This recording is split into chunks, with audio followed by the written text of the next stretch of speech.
Why do so many grandparents from the silent generation seem emotionally reserved? They rarely complain, they don't talk much about trauma, and when they say, "I'm fine," they usually mean it. But this behavior wasn't personality, it was psychological survival training. And once you understand what shaped their minds, their silence suddenly makes perfect sense. But here's the strange part. Psychologists say this generation developed one mental trait that modern generations struggle to replicate. And it might explain why they handled hardship in ways that seem almost impossible today. We'll come back to that in a moment. First, you need to understand the world they grew up in. People of the silent generation were born between 1928 and 1945. That means their childhood looked something like this: the Great Depression, World War II, rationing of food and resources, families struggling just to survive. For many children, security wasn't guaranteed. Food wasn't guaranteed. Sometimes even parents weren't emotionally available because the adults themselves were under enormous stress. And when children grow up in that kind of environment, their brains adapt. Modern psychology calls this adaptive emotional suppression. When survival becomes the top priority, the brain learns something very simple. Emotions can wait. Survival cannot. So instead of expressing fear, sadness, or anger openly, many people in that generation learned to contain those feelings, not because they didn't feel them, but because expressing them wasn't useful in that world. Think about this. How often did you hear people from that generation say things like, "just get on with it," or "other people have it worse"? That mindset wasn't meant to dismiss emotions. It was the mental strategy that helped them endure difficult times. One of the biggest psychological traits of the silent generation is resilience. They were raised to believe that hardship was a normal part of life.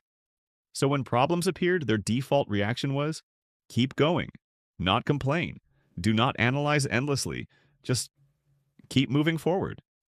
And this mindset helped them rebuild societies after the war. But resilience wasn't the only thing shaping their psychology. There was another powerful influence, something that modern generations experience far less today. And it deeply shaped how they saw family, authority, and responsibility. The silent generation grew up in a time when collective survival mattered more than individual identity. Communities depended on cooperation. Families depended on sacrifice. Because of that, many people developed a deep sense of duty, loyalty, responsibility. Jobs were often kept for decades. Marriage was treated as a lifelong commitment. And institutions like governments, schools, and churches were generally trusted more. Another fascinating psychological pattern appears in how this generation expresses love. You might notice that many of them rarely say, "I love you." Instead, they show it through actions, working long hours to support the family, fixing things around the house, providing stability. To them, love was something you did, not something you constantly said. But this emotional discipline had a downside, because many people in that generation suppressed their feelings for so long. Some struggled later in life to talk openly about trauma. Psychologists now recognize that many survivors of war and hardship carried unspoken emotional burdens, and yet they rarely discuss them. Not because they didn't want help, but because their entire psychology had been trained to handle things internally. Remember the mental trait we mentioned earlier? What is it that psychologists say modern generations often struggle to replicate? It's something called distress tolerance, the ability to function, even when life is difficult. The silent generation developed incredibly high levels of this skill, because for them, resilience wasn't a motivational quote. It was simply how life worked. So the next time someone from that generation seems quiet or emotionally reserved, it might not be distance. It might be the result of a lifetime of learning to endure things without complaining. Their silence isn't emptiness. Sometimes, its strength is shaped by survival. And here's a question worth thinking about.